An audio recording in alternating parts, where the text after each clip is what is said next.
اللہ تعالیٰ قرآن پاک میں فرماتے ہیں، اور میں نے جنوں اور انسانوں کو اس لیے پیدا کیا ہے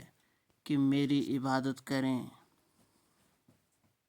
انسان کی زندگی کا اصل مقصد احسن طریقے سے اللہ کی عبادت کر کے اس کی رضامندی حاصل کرنا ہے،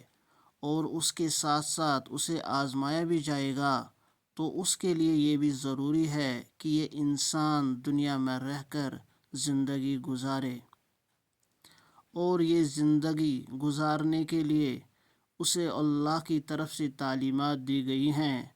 تاکہ یہ انسان دنیا و آخرت کی سعادت حاصل کر سکے۔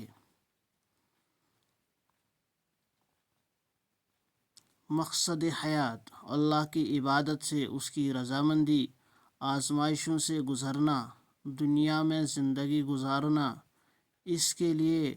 اللہ کی تعلیمات، دنیا و آخرت کی سعادت کا حصول ہے۔